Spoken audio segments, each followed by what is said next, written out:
नमस्कार दोस्तों, मैं आचार्य वसुधा हार्दिक अभिनंदन करती हूँ आप सभी का आपके अपने YouTube चैनल पे। आज हम बात करने वाले हैं कर्क राशि वाले जातकों के लिए कैसा रहेगा फरवरी का महीना 2022 में। आइए जानेंगे सबसे पहले कि आपकी कुंडली के ग्रह गोचर में क्या है परिस्थिति आपके ग्रहों की।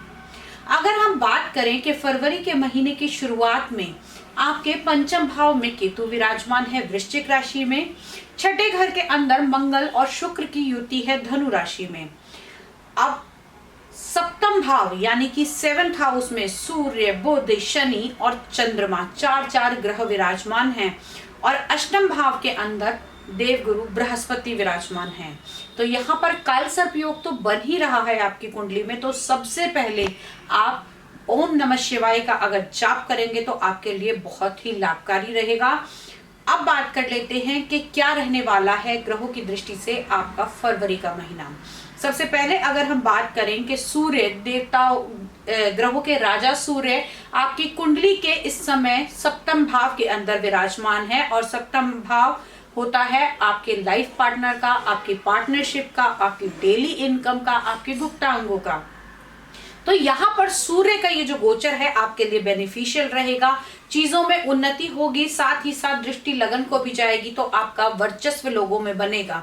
आपके अंदर इस समय ऐसी प्रतिक्रिया उत्पन्न होगी जिससे आप लोगों के आगे बॉस कहलाने लगेंगे, लोग आपको आइडियल मानना शुरू कर देंगे। साथ ही साथ अगर हम बात करें तो यहाँ पर सरकार से लाभ भी आपको दिलवाता है और जो व्यक्ति अपने दूसरे बच्चे के लिए प्लान कर रहे थे या फिर उनकी दूसरी संतान इस समय में होगी तो वो बहुत ही तेजस्वी होने वाली है। अब बात कर लेते हैं कि ये तो है 13 फरवरी तक का गोचर। इसके बाद में सूर्य राशि परिवर्तन करेंगे और आएंगे आपके अष्टम भाव में। दूसरे घर के मालिक का अष्टम भाव के अंदर आना थोड़ा सा दिक्कतें देगा। फादर की हेल्थ इस समय में थोड़ी खराब हो सकती है। साथ ही साथ आपका जो संचित धन है या फिर आपकी सेविंग्स है वो इस समय में थोड़ी खर्च हो सकती है। हाँ, पैतृक संपत्ति के योग बनाएगा क्योंकि यहाँ से बैठकर अपने ही घर को दृष्टि देंगे। साथ ही साथ आपके कुटुंब भाव में भी एकाग्रता बना के रखेगा।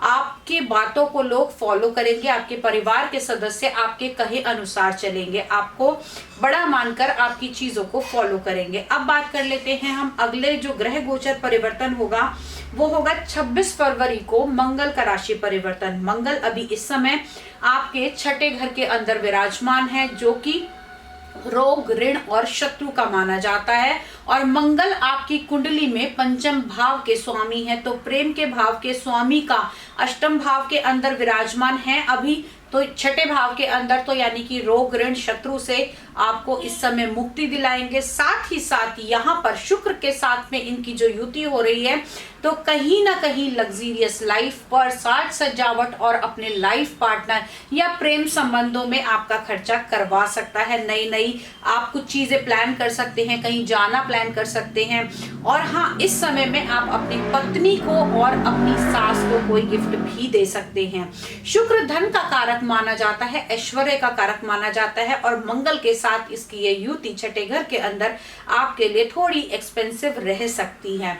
जैसे ही मंगल राशि परिवर्तन करेंगे 26 फरवरी को 3:50 पर धनु से जाएंगे मकर में, यानी कि आ जाएंगे आपके केंद्र के एक भाव में, आपके सप्तम भाव के अंदर। पंचम का स्वामी सप्तम भाव में जैसे ही विराजमान होगा, शादी की जिनको जल्दी थी या शादी नहीं हो रही थी उनके संबंध बनेंगे, संतान का सुख मिलेगा, प्रेम संबंध बनेंगे। साथ ही साथ यदि किसी चीज का इंटरव्यू दिया था, कोई प्रतिस्पर्धा का इंटरव्यू दिया था तो वो भी यहाँ से पूरी होती हुई दिखाई देगी क्योंकि आपके पंचम भाव का स्वामी उच्च होकर सप्तम भाव में बैठेगा। तो अगर आप शेयर मार्केट से जुड़ा हुआ काम करते हैं तो उसके अंदर भी आपको लाभ मिलने की संभावनाएं इस समय में बनती हैं। तो अगर कोई खाने पीने का काम करते हैं, स्पोर्ट्स का मटेरियल बनाते हैं या फिर अगर आप सेना में, फौज में या फिर कोई भी ऐसा डेयरिंग कार्य करते हैं तो यहाँ से आपके लिए वो बहुत ही बेनिफिशियल रहेगा 26 तारीख के बाद से।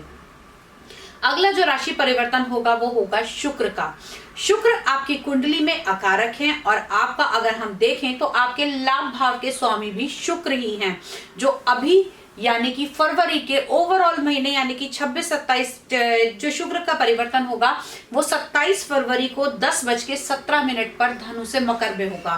तो यानी कि ओवरऑल आपका पूरा महीना शुरुआत के जो 26 दिन रहेंगे, 25 दिन वो रहेंगे शुक्र आपके छठे घर के अंदर। जैसे ही यहां से राशि परिवर्तन करेंगे तो आपका लाभ भाव का एक लाभ भाव का और दूसरा आपके चतुर्थ का मालिक सप्तम भाव में आएगा।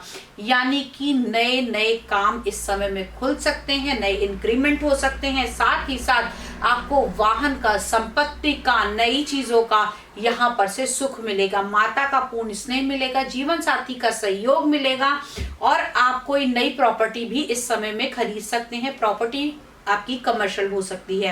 अब बात कर लेते हैं अगला जो ग्रह है वो गुरुदेव बृहस्पति आपके अष्टम भाव में बैठे हैं। तो कहीं ना कहीं आपके नवम भाव का स्वामी अष्टम भाव के अंदर है। यहां से थोड़ी सी भाग्य में कमी तो देता है, लेकिन आपको यहां से बैठ के गुरु आपके संचय भाव को भी देख रहा है, तो आप कुछ सेविंग्स में भी इस समय पैसे लगा सकते हैं।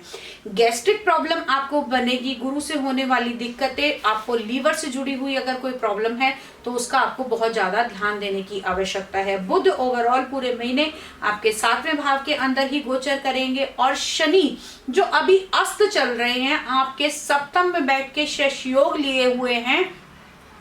यहाँ पर अभी वो फल देने की क्षमता में नहीं है, लेकिन 26 तारीख के बाद में वो भी आपकी कुंडली में अनुकूल होंगे और चीजें यहाँ से सुधरती हुई दिखाई देंगी। अब बात कर लेते हैं आप लोगों के किस प्रकार आपका व्यवसाय रहेगा। व्यवसाय की दृष्टि से भी यहाँ पर जैसे ही मंगल उच्च के होंगे, आपके कर्म के स्वामी 26 तारीख के बाद में उच्च के हो जाएंगे और आपके व्यवसाय में बढ़ोतरी होगी, नई जॉब चेंज हो सकती है, ट्रांसफर की पूरी संभावनाएं बनी हुई हैं।